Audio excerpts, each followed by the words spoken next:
He told me he had HIV, and I respected him for that. I respected him for that. Cool dude, sweet dude. He was so sweet, okay? And if I see him today, I'll probably give him a hug. Yeah. I would give him a big hug. A big hug. We dated briefly. We did. We dated briefly, but I soon realized we just were not compatible, and that's okay.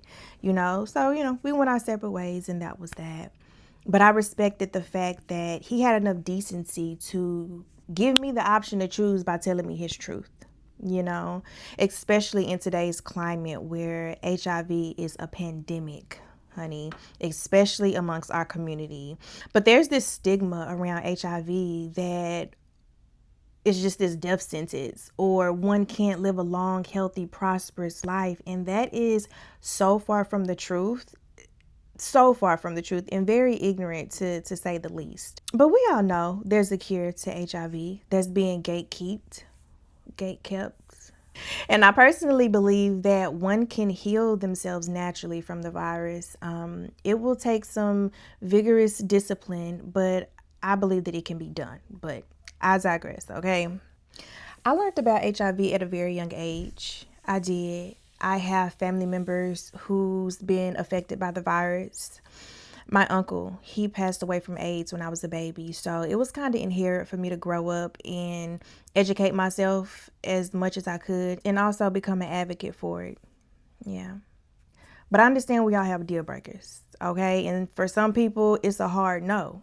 I get it, But I feel like that comes from a place of ignorance. And then there's others where they just don't want to deal with something like that. I'm different, though. I can honestly look past that.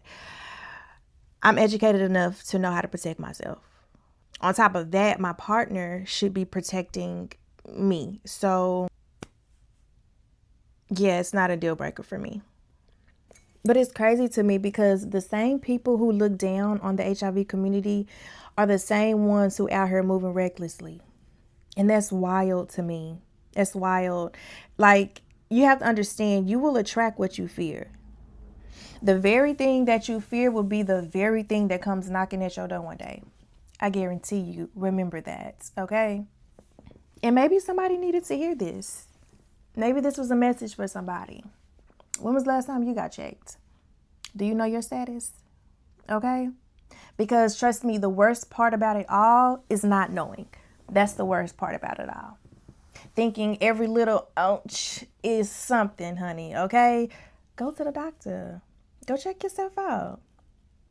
Take care of yourself.